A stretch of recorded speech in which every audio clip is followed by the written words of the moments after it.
Yeah. What's going on in my sports junkies? My four lifers, the diehard, and the sad little teams team never won a damn thing. Welcome to all my listeners, whether you're watching on YouTube or audio only. This is another episode of Break The Huddle podcast. Yeah, I'm your humble Goose. And we keep it real around here. But don't worry, because all you gotta do is grab your jersey, settle in. Hold on, and break the fucking huddle. Who got my back? Who got my back? I got your back. Who got my back? I got your back. Who got that swerve? I got that swerve. All right, people. It's been a crazy NFL week. Not too crazy, but we had some big games. We had some really impactful games. We got the Bengals fighting for playoff hopes. They're dangling. You got the Eagles making a comeback after last week's debacle. I mean, they won, but you know, whatever's going on over there. Man, we got a lot of things to cover. But look, I got my brothers with me. I got my brother Jew with me. You know, they on the line, they on the call, they listening in. Then I got my brother Duke. You know what I mean? Look, we're gonna get into a couple things. But first, we got to talk about this Monday night doubleheader. Look, I've had it. I mean, if you've been a listener of Break the Huddle this season, you already know I've had it with the Monday night doubleheaders. I fucking hate it. I think they're terrible. And then this one was even worse.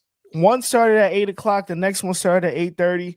I cannot. I have one game on the phone. I'm tired of it.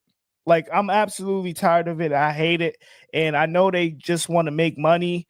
But, like, let's not treat Monday Night Football like the shit is red zone. Like, let's not just put in all these games. I don't want it. Just give me one game. That's what Monday Night Football is about, man. Just where I can lock in the one game and that's it. But look, you had the Falcons playing last night. Look, they were stinking it up. Yo, you with me, dude? Yeah, I'm here. Did you catch some of that game last night? I'll be honest, I couldn't even look over there. I didn't really want to watch a game that had more interceptions than touchdowns. You know, I was more tapped into the Vikings and Bears, but I did go over a little bit of the highlights, and that game was just nasty. Like both games was. I would like to, if I had a polite phrase to just label both games, I would just call it dog shit. Like, yeah, I think that would be an understatement for them. It was not it. Like Kirk Cousins swag surfing his way out of Atlanta or something, and Desmond Ridder is just having a tough time, man, getting the ball out to his, we gonna pack Kirk. They need to pack Kirk Cousins in a box and ship him in a FedEx box back to Minnesota. and return the sender. That's what niggas need to do. Return the sender, see if anybody's gonna sign for it. You know what I'm saying? And if they don't sign for it, he's gonna come back and it's just, but guess what? It don't matter. Kirk Cousins went 11 for 17 last night with 112 yards, 1 TD, 1 interception. He took 3 sacks. They won 15-9. They didn't do anything. Like, look, Bijan Robinson is going to be Bijan Robinson. He had 22 totes, or $125, but they couldn't find the end zone. He had the one pass to Drake London. I know that helped out a lot of niggas' parlays, but if you want to look at the outcome of that game, leave that game, even with a W, you leave that game wondering who the hell is going to be our quarterback, because we can't keep going with this nonsense of Kirk Cousins. They got to get him out of there, man. They're not being an efficient offense. And this is a team that had playoff hope. Having this big free agent signing in your quarterback, you want to have the confidence to actually get to the playoffs. And now you're sitting there at 7-7, and you're like, man, I don't even know if I could even do another fucking quarter of Kirk Cousins. Like, bro, it genuinely was bad. And the Falcons definitely want to do something about it because they asked Raheem Mostert what he thinks about this, and he couldn't give them a straight answer. He couldn't give them a straight answer on who's going to be their starting quarterback. And this is just how some of the fans were feeling last night. So you guys can't see, but this is how they was making AI images of Drewski. They made AI images. They was making AI images of Drewski. Like, yo, Falcons fans tonight, like, them niggas is sick. They are sick of it, bro. And they literally cannot, they can't take it. Because, look, Falcons head coach, Raheem Morris, I said Mostert. Where did I get that from?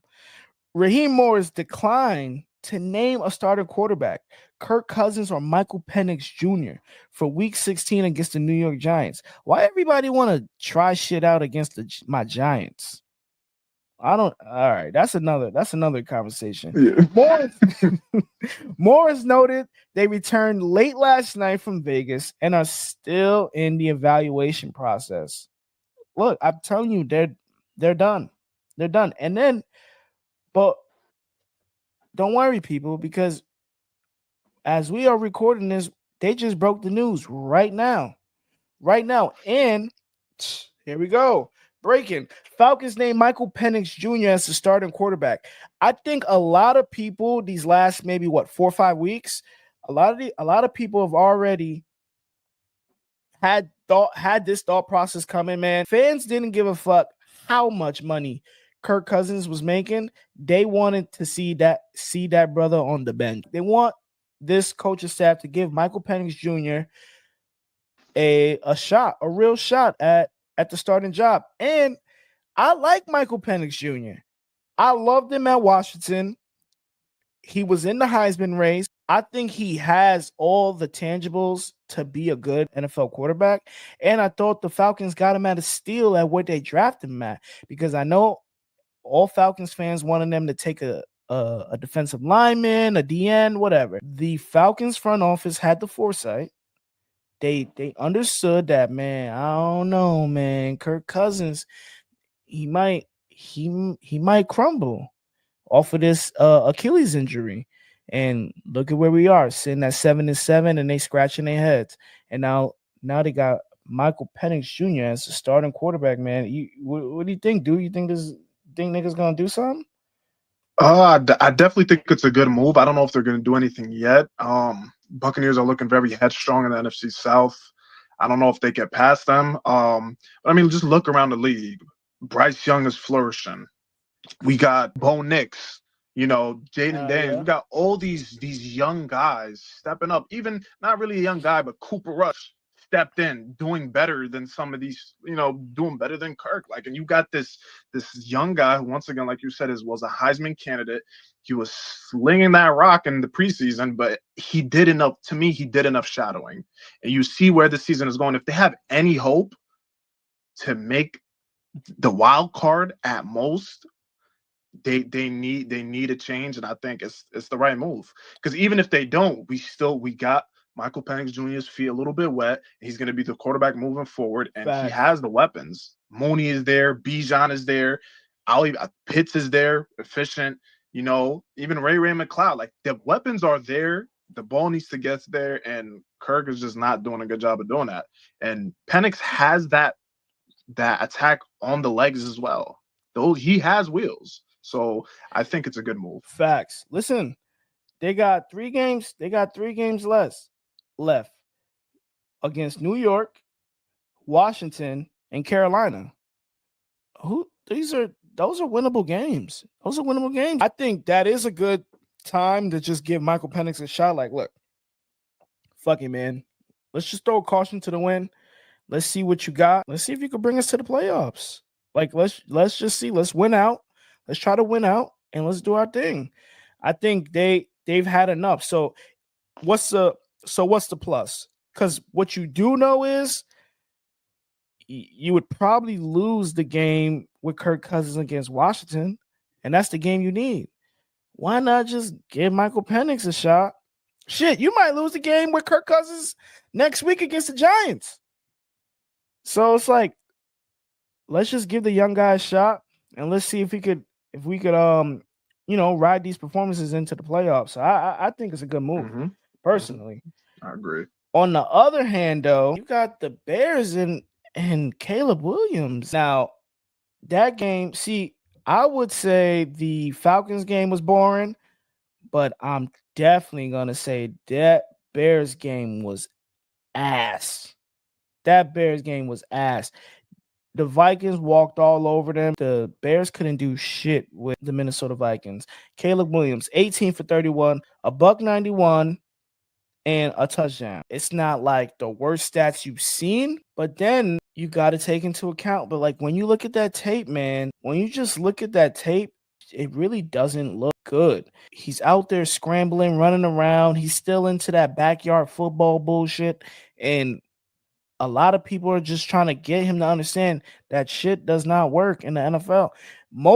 Look, Patrick Mahomes could do it. Josh Allen could do it. Lamar Jackson could do it.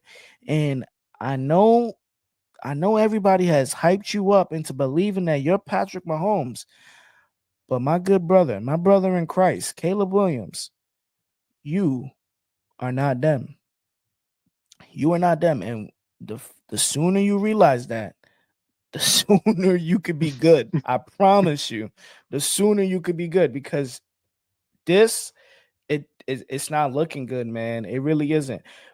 When I'm concerned, Dulab, I'm concerned for Caleb Williams and his maturation process. A lot of young quarterbacks, they don't some ridiculous clown shit he's doing right now. But I'm concerned for Caleb Williams because I don't think this is sustainable. I know it's his rookie year, but you got what Ryan Poles as a GM, what he has done what he's put around Caleb Williams is just not good enough. In terms of that offensive line, he's getting touched. But when you look at the tape, it's hard for me to just always blame the O-line because I'm watching Caleb Williams run himself into sacks. I'm watching sacks, holding calls. I'm watching him dance around the pocket and guys are coming open. Like, what more can you do? I'm not going to sit here and say every single play, every time he takes a snap, somebody's in his face and he's not getting the ball and he's not and nobody's open. I'm watching people come open, but he's not pulling the trigger. What is that? Like, what do you think that is? Oh, it might be immaturity, man. Like you said, it's just he's getting experience, but the wrong way. There was always this like pedestal we put Caleb Williams on since he came into the league, and then we just kept pointing the finger at everybody else. Oh, it's the head coach. All right, we got rid of the head coach. Oh, it's the offensive coordinator. All right, we got rid of the offensive coordinator. Facts. It was actually like 8 different coaches that were fired under Matt, so he's gone. That problem is out of here. Oh, Eberflus was god awful. Like Eberflus, yeah, he was terrible for sure. They got Eberflus out of there. But once again, they say it's the offense, it's the play caller, right? So we get both of these guys out. That seems to be the problem, and in a sense, they were a problem. But I mean, things are still not getting better. We're not getting Keenan Allen. We're not getting DJ Moore the ball as they should. Like DJ Moore is rushing the ball more than what I'm trying to say. Like then he's seeing looks. It's not good. It's not good for Caleb Williams. Look, the question is, do we owe Justin Fields an apology? Like, because Justin Fields had a worse receiving core. He basically had Komet and DJ Moore, and he was out there. His last 8 games as a Bear was 5-2. Caleb Williams' last 8 games as a Bear 0-8. 0-8 with a slightly better defense. Who's at fault? Like, that's what I'm saying. Like, sometimes even sometimes your talent should show. Like regardless of what is going on around him, sometimes like the talent is supposed to show. It's supposed to be there. And he doesn't seem like a quarterback who has confidence. Now I really have something to say about Caleb Williams. I truly never personally really been a fan. But also I feel like we do owe Justin Fields an apology. Absolutely. We truly do. And with the NFL, there's teams nowadays where there's not really room for growth and development. And I think that's what happened with Justin Fields. It was just like, all right, we're losing. We're not winning with you. Well, the draft is coming up. We're going to kick you to the curb. And they're seeing that with Caleb. And I feel like if Caleb doesn't get the right team around him, the right supporting cast, then next season is going to be the same thing, to be honest. Yeah. Look, here's my thing. If I'm being honest, like just brutally honest, I was never a fan of Caleb Williams just because like him being at USC, I always thought that his talent, well, the way they explain his talent and the things that he did show, I just always thought that he should be generating wins just off the strength. I mean, and it was in the Pac-12. It wasn't like he was in the SEC. So, and he still couldn't really string games along. And regardless of the defense being good or not, I think that your talent should always get you a couple more dubs than what you're projected to get. You know what I mean? He didn't do that. It's carried over into the NFL, and he's not doing that. But look, we're going to give him time. But that's what they say about Justin Fields. I just think the Bears are just an overall poverty franchise. They don't know how to develop their guys. But look, if we got to move, we're going to move on, man. Looking back at week 15, we have the Eagles game, right? So here's my thing about the Eagles. Played a really great game against the Pittsburgh Steelers. And they showed their dominance. This is a team that's bickering on the sideline. This is a team that you would think would be like a 7-7 type of team, the way they kind of act, but they're not. They're one of the top teams in the NFL. And even through the struggle, they're going to find ways to get them dubs. And just last week, right? AJ, after a win, just last week, he complained. Why did he complain? He complained that the offense needs to get better at passing. This is what he said. I think that the offense needs to improve on passing. AJ, I know everybody wants to get in a rhythm. And Devontae was acknowledging that, receivers, just like running backs, want to get in a rhythm. How hard is it as a receiver to get into a rhythm when you guys are only throwing the ball like 20 times? Incredibly tough. It seemed like there was a moment on the sideline when you threw your helmet into the bench. What prompted that reaction? 3 and out. Look, y'all heard that. That's what he had to say. He said the offense needs work on passing. And then they came out the next week. AJ Brown had 8 catches for $110 and a touchdown. Devontae Smith had 11 catches for $109 and a touchdown. And then this mother had the nerve to say this. That was our moment to tell everybody to shut up. After the touchdown, I know you guys have done it before, but was that kind of a good way to show people like, For sure. That was our moment to tell everybody to shut up. What? Honestly, I know. So yeah. Do you think what you Hold on. Last week, hold on. I need y'all to stay with me. Last week, they asked him. They asked him, what does the offense need to work on? This nigga offered up the solution of passing. He threw his quarterback under the bus. He ignited this beef that we didn't really know was going on. And then he come and say, "Oh, we just had we want to shut everybody up, nigga." I didn't say you to say that. I'm feeling like I'm being gaslit a little bit.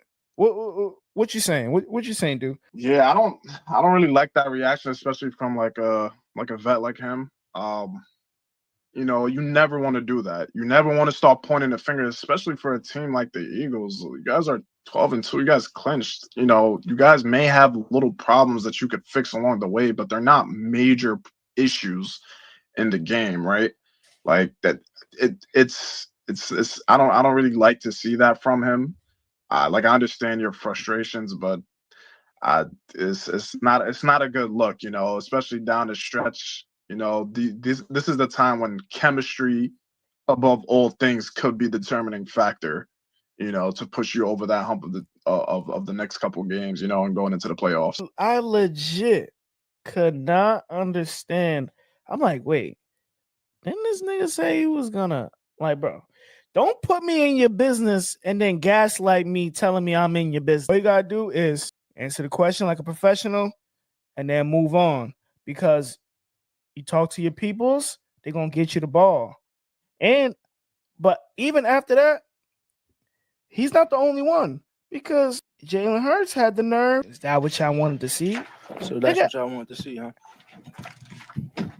But I'm gonna let him rock because he sat down and with the diamonds dancing, bro. The diamonds was dancing in that press conference. How much you think his chain cost? $1 million. You think it costs $1 million? Bro, I'm not. Listen, That's a bro. lot. I'm not That gonna was sit a here and lot glaze. of diamonds. Yeah, I'm not gonna glaze, but nigga, when he sat down, oh my eyes. Yeah, Oh my eyes. the demeanor on top of that, yeah. I would say minimum 500K. Minimum. I'm stretching it to minimum 500K. Yeah, no glaze, but yeah. There was no moissanite in that diamonds. Nah, no more. Oh, no. VVS. I don't even think that's bro. That's top of the line diamonds. Nah, that shit was His shit was doing the bachata. I ain't gonna lie. The chain was doing the bachata. I was like, yo. He's gotta play the Drake and Future album, man. He's dead. Diamonds, I'm in dancing. Diamonds. Look, man, but the Eagles just need to get together. They need to let everybody out of their business. They cannot continue with this. Focus up. Don't let nobody say nothing and just ball. But I think when it matters, though, they're gonna fumble. Oh, I mean, I don't know. They, regardless, through all the BS, they look like one of the most complete teams in the NFC. I think the Eagles at this point in time, I think the Eagles have the best chances to reach outside of, let's see, I would say, I think the Detroit Lions are a little bit, they're just too banged up, and they're getting banged up by the week, and they're not getting help. Like as the weeks go on, they're losing people, and you're supposed to be getting people back, and they're not doing that. I don't believe that the Lions are actually going to be a real serious contender in the NFC Championship, even though like Jared Goff's having a good year. But outside of that, you got the Vikings. The Vikings will apply some pressure, and Green Bay is going to apply some pressure. But I do think the Philadelphia Eagles are better than both teams. I don't know, but we'll see. Look, moving on, man. We going all the way out to the AFC West. Patrick Mahomes, they won their game. They almost lost their season because Patrick Mahomes left the game late in the game with what appeared to be a high ankle sprain. Now, a lot of fans got mad because they said, "Oh, it's that time of the year." They pointed out that towards the end of the season, Patrick Mahomes is always having some sort of ankle injury. They say he's faking it. I don't know. It looked like he could barely put any weight on it, but that's how the people feel. Like, you guys think he's always faking it? Like, what is that about? I don't think he's faking it. I think that's just, just NFL team superstition. That's just some, there's going to be some controversy and theories. Ain't no Super Bowl if the ankle not hurt. Exactly. But it makes sense, too. It makes sense because their division, AFC West, all of them can win out and they'll still be on top. So they don't need Patrick Mahomes right now. Rest up, King. Rest up, nurse that ankle, and get ready to sling Travis Kelce 5-6 touchdowns this playoff run to get them back to the Super Bowl and go back to back. Look, I don't know though, because look, we got now the Chiefs. Here's how I gotta look at it, because the Chiefs, they're sitting at first in the AFC, first in the AFC West, right? They're sitting at 13-1. Now, the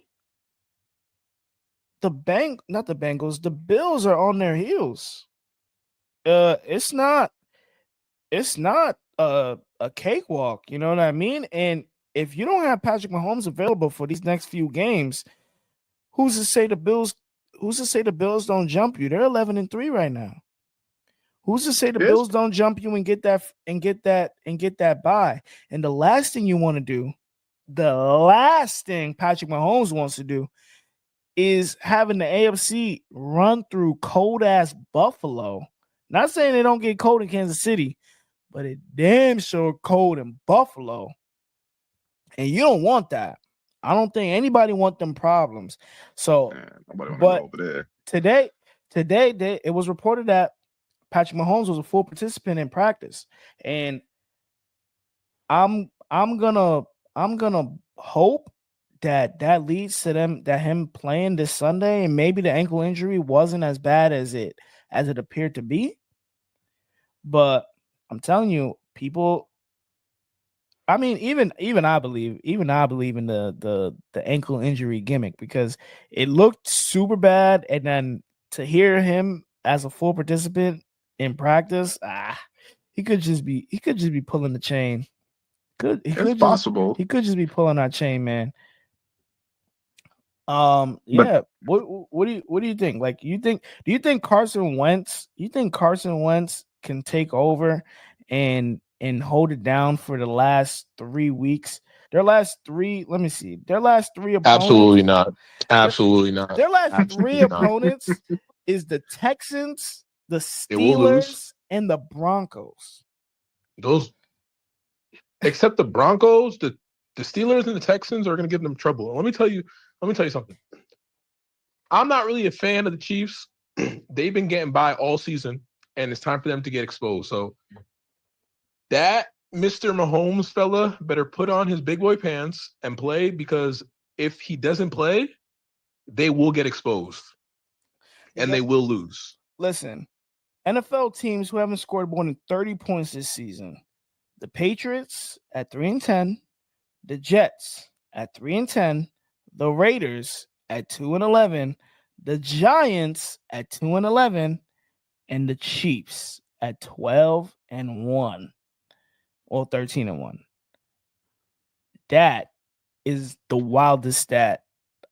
If that doesn't tell you about the team, then I don't know what does. Because at the end of the day, looking at the record and looking at the games, it's like night and day, in my opinion. And I believe it. Mahomes, him being a high skilled level quarterback, saves them. And Andy Reid being a great coach, saves them. But if he's not back there to play captain, Chiefs are gonna lose. Hell yeah. Look, you need that Patty Magic, bro.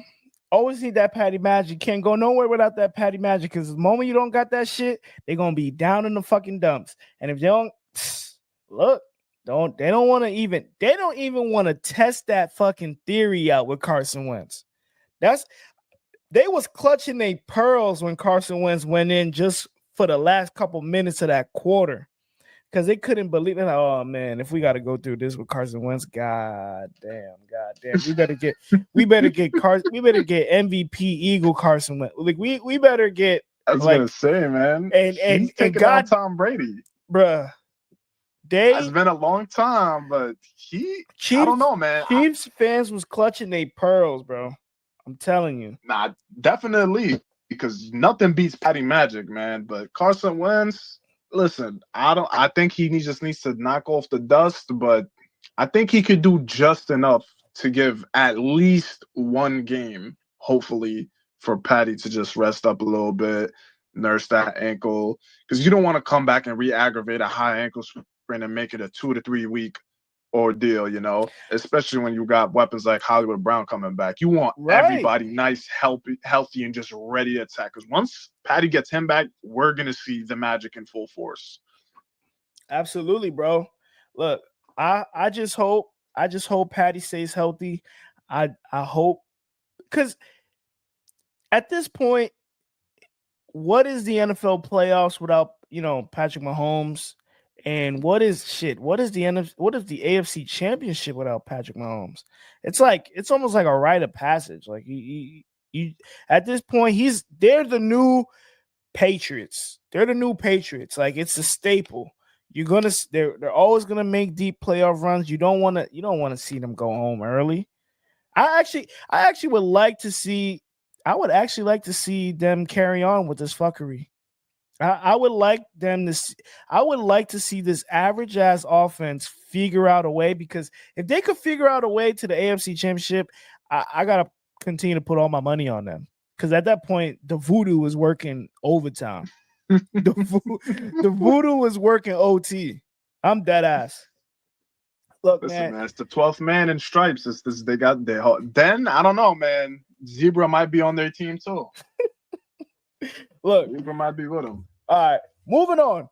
We got to talk about the Cincinnati Bengals. The Cincinnati Bengals, dude, and Drew, they have life. There's hope. There's really hope in Cincinnati, because they can actually make the playoffs, bro, in this current scenario in these last 3 weeks. Because the Bengals are offensively, they put up a masterclass. We all know that. You got Jamar Chase. He's going for the Triple Crown right now. Jamar Chase is top.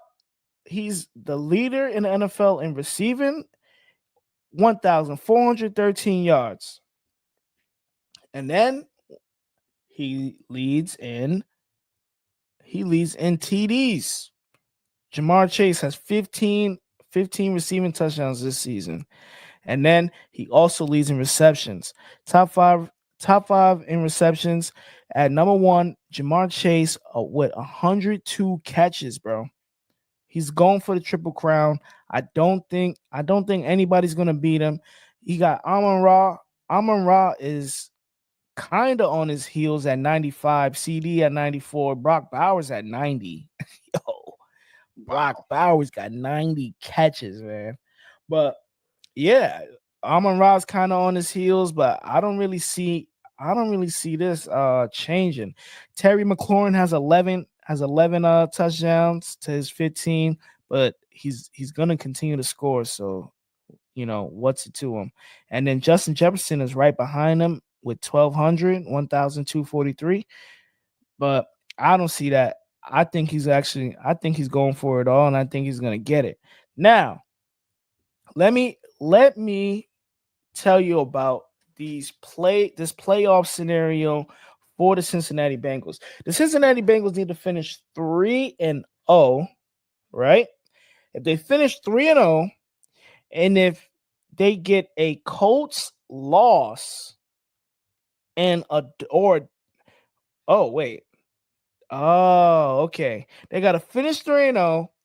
They got to get a Colts loss, and they got to get another Dolphins loss, or the Broncos got to go 0-3 and the Chargers got to go 0-3. Now, I think what we need to do is we need to look up the Colts. Remaining schedule, because we gotta figure this out. We gotta figure out if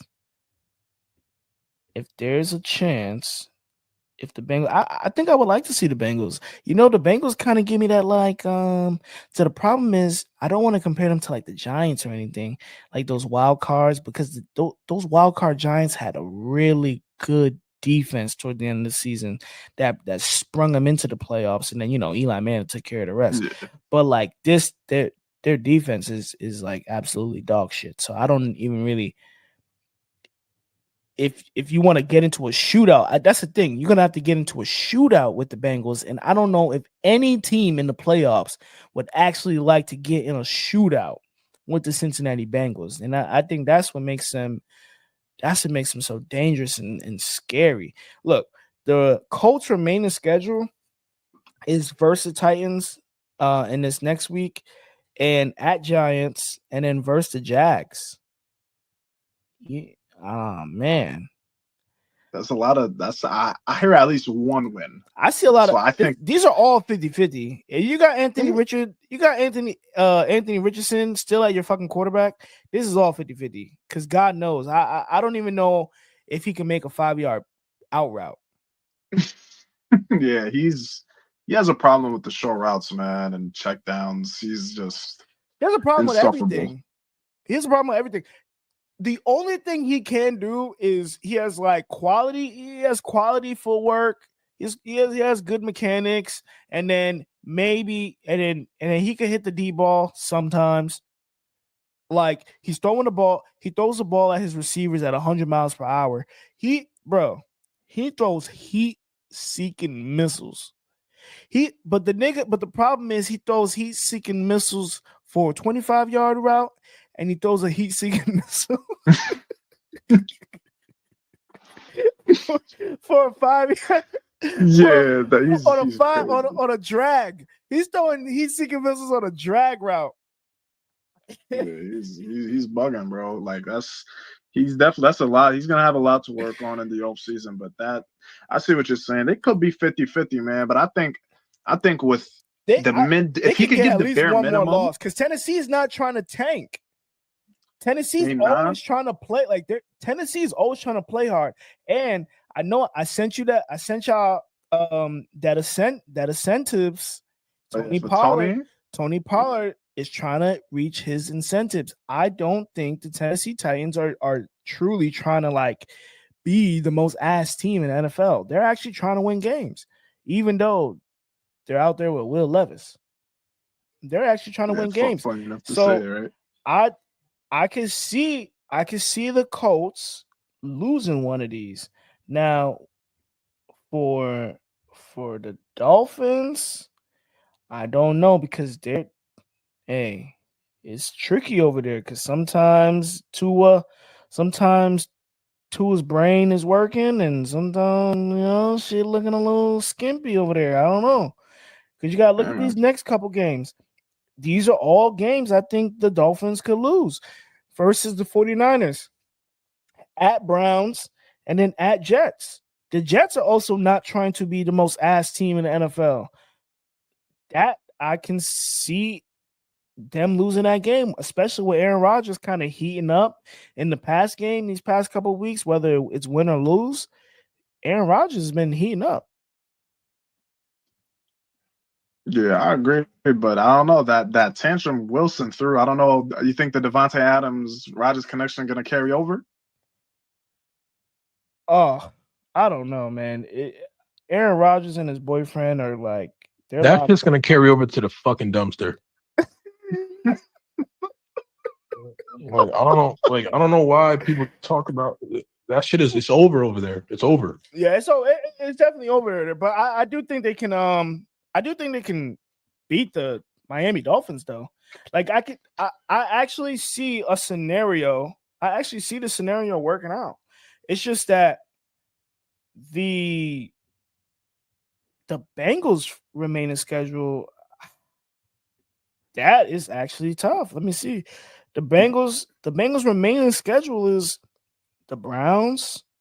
I mean, I'm sure they can win that, but the Browns are also not trying to be the most ass team. I mean, actually, they just benched Jameis, and now DTR is back at quarterback.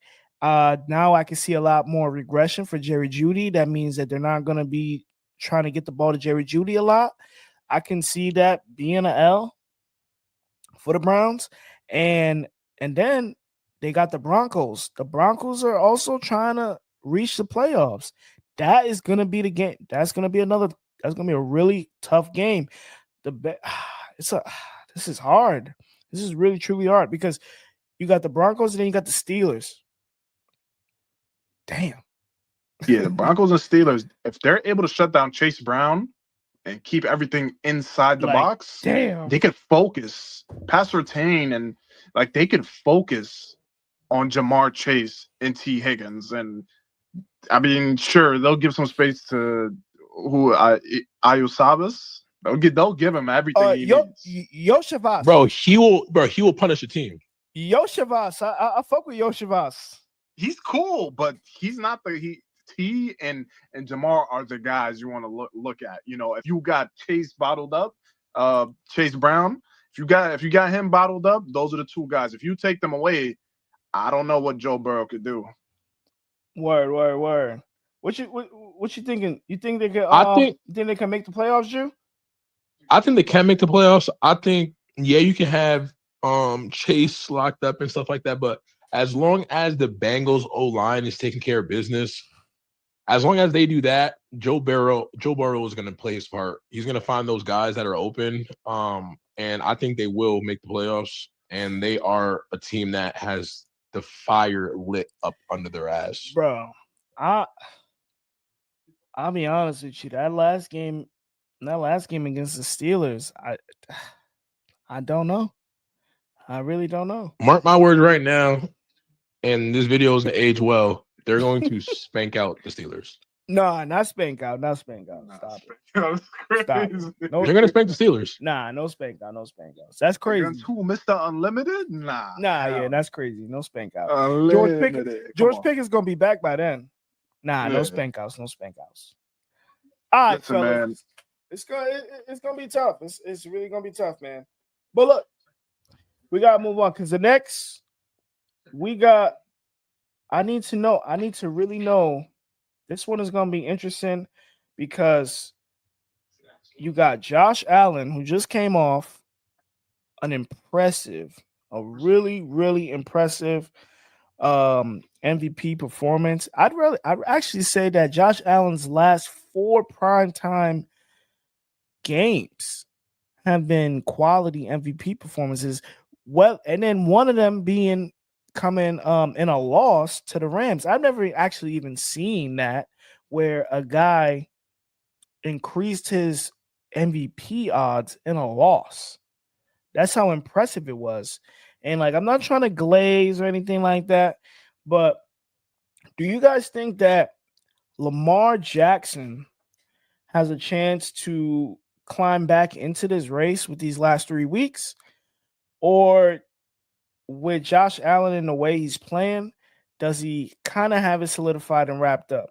Now, I'm going to read some of these stats to you. Josh Allen, total yards, 3,886, 37 total touchdowns, 5 intos. Look, he has 64.4 completion percentage, a 103 passer rating with an 11-3 record. Now, Lamar Jackson, 4,323 yards, 37 total touchdowns, 3 interceptions, 68 completion percentage, 120 passer rating, and a 9-5 record. Who sounds like they deserve MVP? I think Josh Allen deserves it.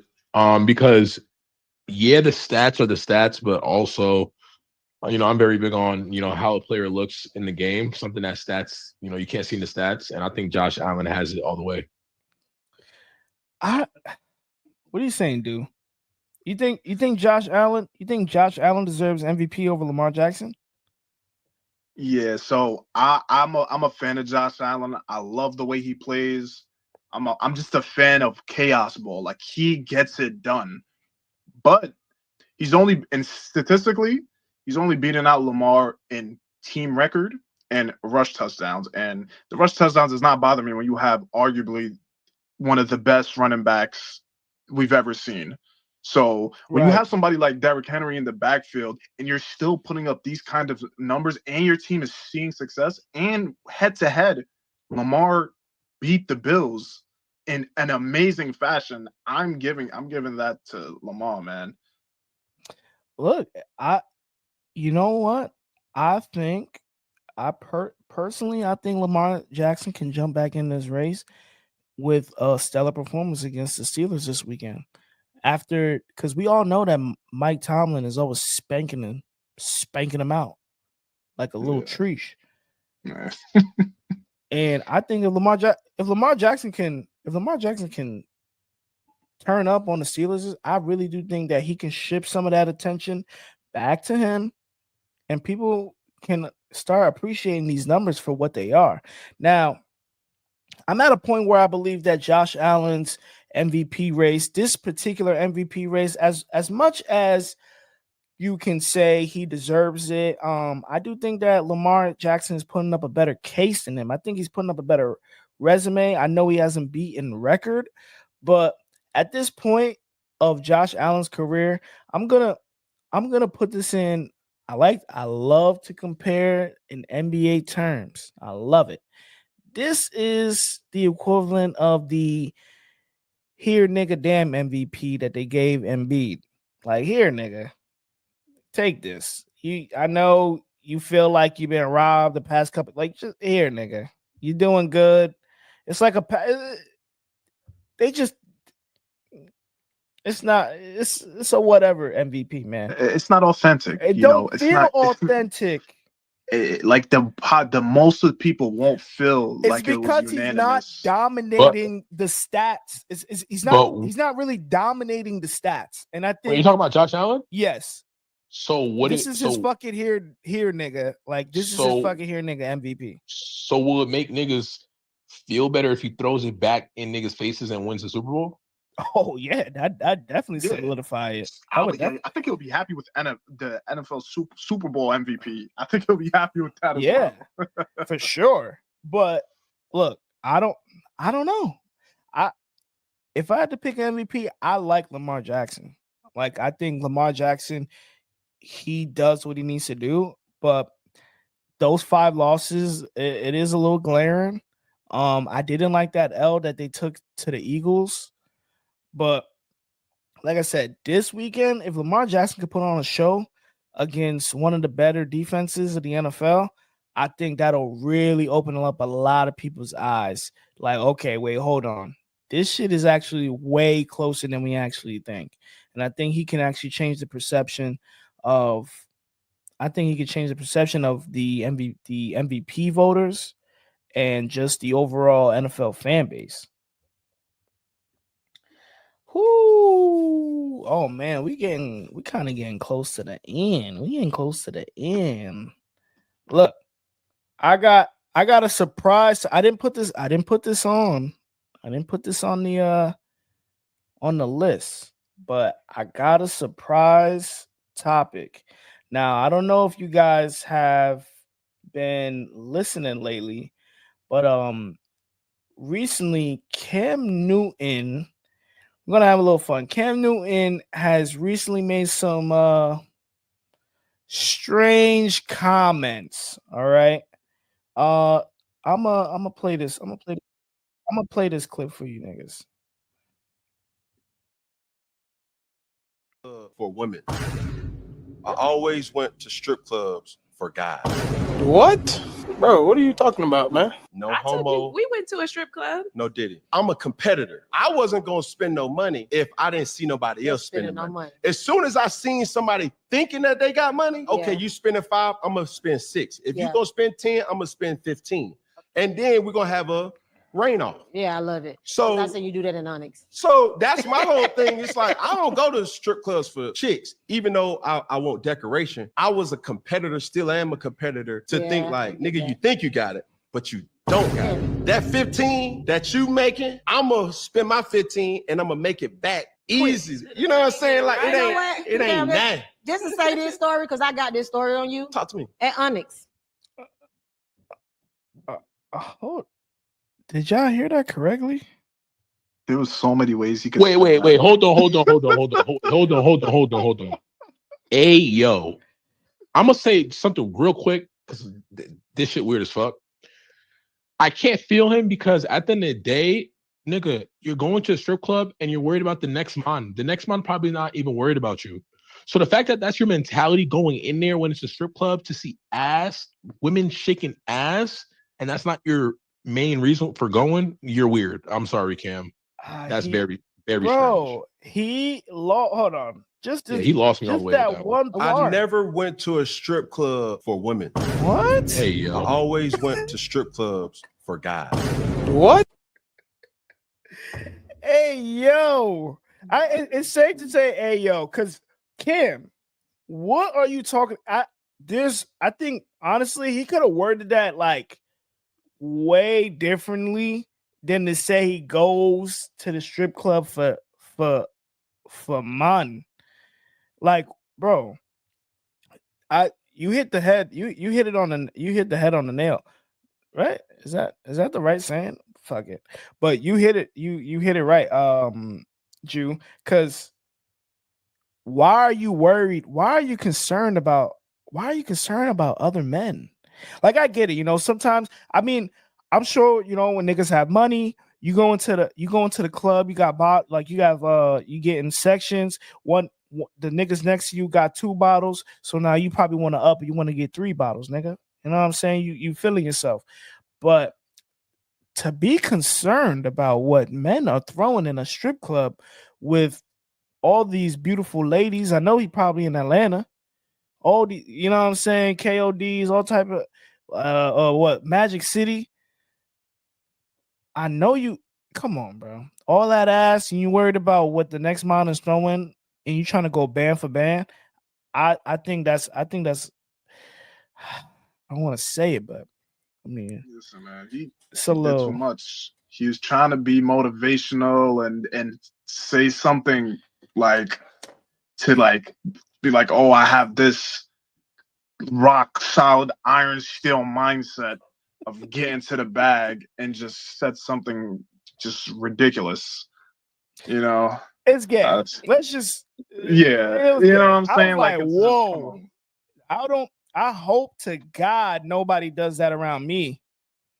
Like, bro, don't even worry about, because when I go to the strip club, it's just me and my little $200, and I'm gonna make it rain real slow. I'm gonna make it rain real slow. Oh no, papi. Oh no, papi. Let me see all that. No. Here's $1 for your troubles, baby girl. Here's $1 for your troubles. Hey, $1, $2, $3, $4. Nah, ayo for Cam, definitely.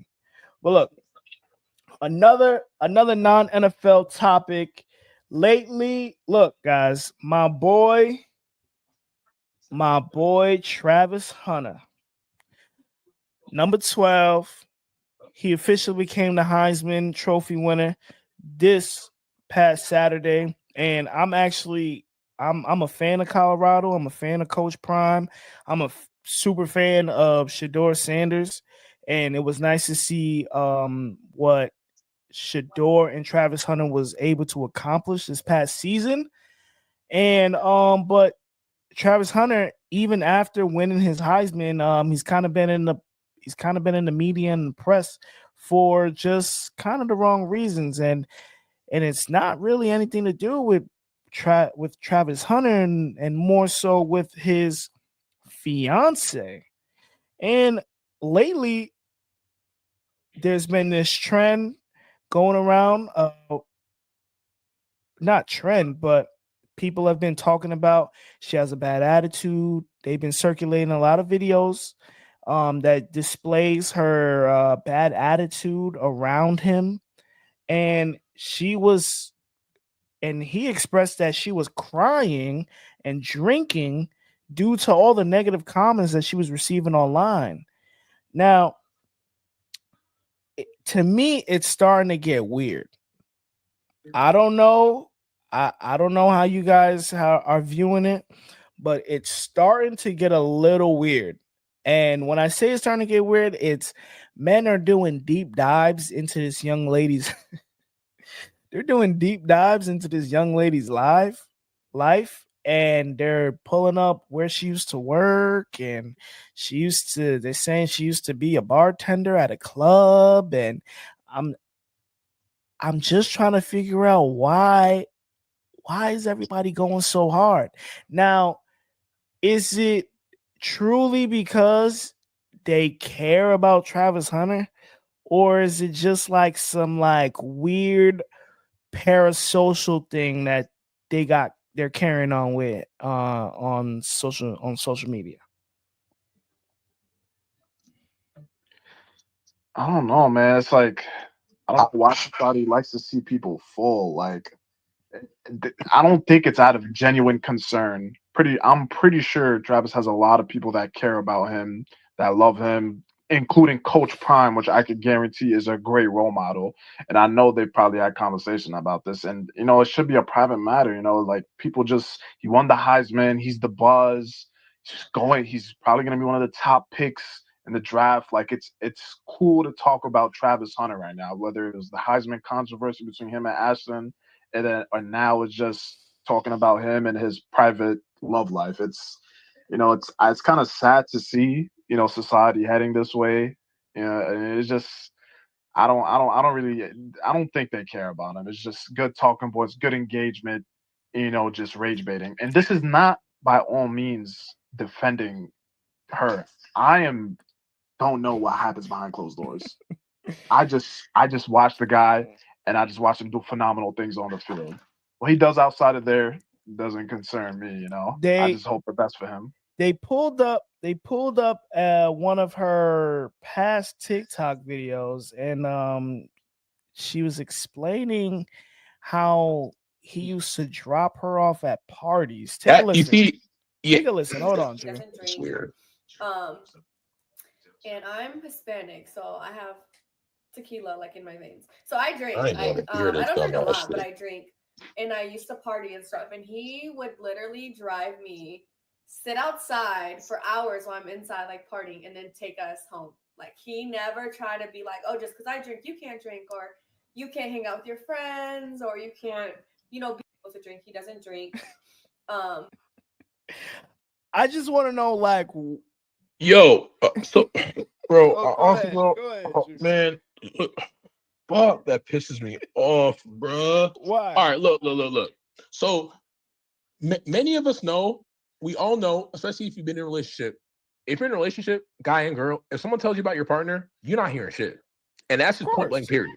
You're not hearing shit. But my thing is with her, if I was in his shoes, at the end of the day, you gonna start the video saying, "Oh, Travis gave me permission, bro." I'm not giving my girl permission to go up there for 8 minutes, because at the end of the day, what other people think, especially on social media, should not matter in our relationship. You posting a video for 8 minutes, 10 minutes, yada yada yada, that doesn't change shit. That doesn't change anything to what people think about you at all. And then you gonna start the video saying, "Oh yeah, he slid in your DMs, but you seen that he had a girlfriend. You don't fuck with that. A homewrecker. You're not a homewrecker. Yada yada yada. All that bullshit." Like somehow, some way, she tries to be in the spotlight, and I don't fuck with that at all. Their relationship is their relationship, but she needs some home training, because baby, this is just getting started. Okay. You feel what I'm saying? And my thing is, your relationship should stay in the crib, because I'm just saying, if I was in his shoes, I'm telling her straight up, yo, don't respond to these people. Just leave people say what they want to say. Point blank, period. That's it. Nothing else should matter. That shit whack, bro. And she's whack and corny, in my opinion. But again, if that's his shorty, he fucks with her. Look, I just think it's a matter of you gotta read the room. You just gotta be a little bit more smarter with your words. If you want to be honest, go ahead and be honest. But just be a little bit more smarter with your words, because you have to know what is happening. Like if you're reading the negative comments, you're also reading the comments in which they're saying how you make him look bad. And you're also reading you know what I mean? So you're not just, if you're reading some of it, you're probably reading all of it. And some of it is probably what most people are even saying. And a lot of people are online saying like, yo, you got my son looking crazy. Like you got my son looking like a You know what I mean? You got my son looking like a simp or whatever. So when you say, oh, Travis gave me permission, honestly, what is the point? What's the point of that? Because and when you explain, he hit me up when he had a girlfriend, like they just told you about the comment you made on the same comment she addressed in the video about what was it, Jew? How she wasn't his type. Oh yeah. No, he wasn't her type. And they just told you about that. So then when you hear and then to say, he kind of cheated on his girlfriend, and you're making him look bad even more. And that's what I'm saying. It's just choice of words. I'm sure you could have got that story off without that part. Like it's okay to tell some of the truth. It's okay because I don't think I have an issue with her clearing her name.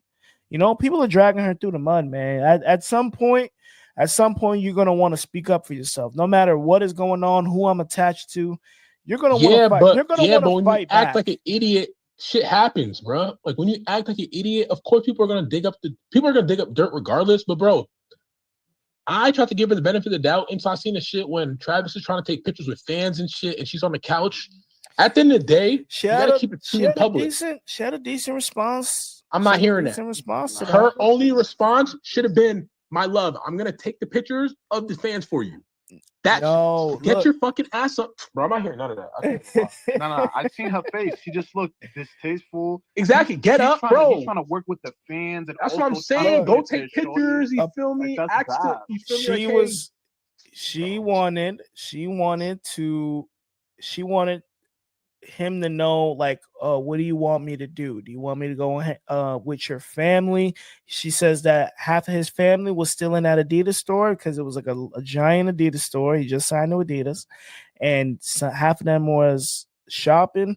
Half of them wanted to go back to the hotel, and then she was just like, "Man, all right, fuck it, I'm gonna just stay here." And like, I guess the back and forth was the deciding of what to do, but I do believe, I do hear you guys when you say, like, it's just body language, maybe if she just works on some of her body language, I'd probably say she'd be in way less of this like attention, just because you don't want to be, there's always eyes on you. You probably want to fix your face. You want to fix your attitude. I even seen a video that said that she had a bad attitude, where she openly admitted that she had a bad attitude. So of course her attitude gonna be bad. No. Don't just lump everybody in.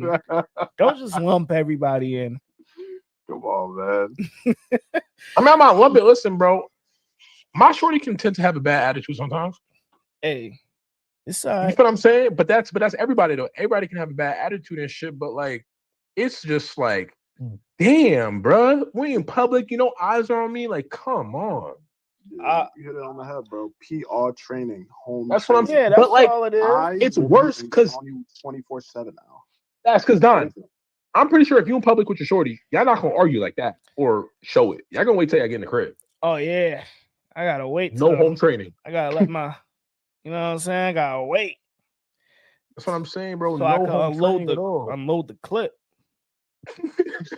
Like, yo, loading on the way to the crib. Yo, you was bugging today. You was bugging today. You know what I'm saying? You gotta really talk your shit sometimes. But yeah, man, look. I hope Travis Hunter and his fiance figure it out. I hope they stay together, and I hope that they improve on their relationship, and I hope that all these fucking weirdos that's digging up all this dirt on her, and I hope all these people just find something better to do, because when you look at the way things start snowballing on the internet, you start to realize that, man, this shit is not genuine. This shit is for clicks. Everybody knows Travis Hunter is trending.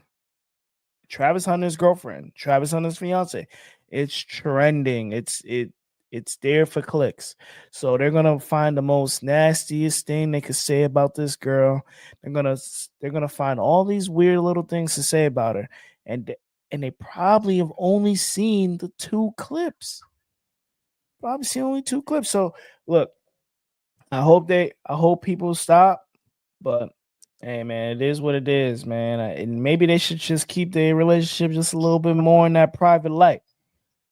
But hey, we can't control these people, man. We don't fucking know them. But look, I think we had a great episode. We covered a lot of NFL. You know what I'm saying? A little Week 15 recap. We broke some news on Break the Huddle tonight. It was great chopping it up with y'all. I got my bro Jew. I got my bro Dulab with me on the line, on the hotline. The hotline was blinging today.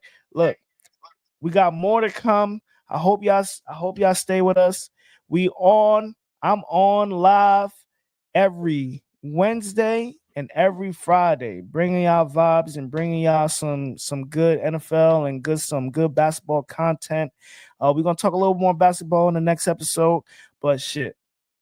You got anything to say? Shout your socials out, Dude or Jew. Let the people know who they listening to and who they talking to. Man, it's I Am St. Jew across all platforms except TikTok. On TikTok is I Am St. Jew Fitness. Y'all already know what it is, man. If you're not rocking with Break the Huddle, then go get your heart broken or go break something. Yo, what you saying, dude? Man. Dulab, the number 1 is the L, man. And you taking L's if you're not listening to Break the Huddle, man. Unbiased, unadulterated. Come on, man. Nobody does it better than us. I like that. That was a good one. That was a good one. Look, hey, don't forget to subscribe.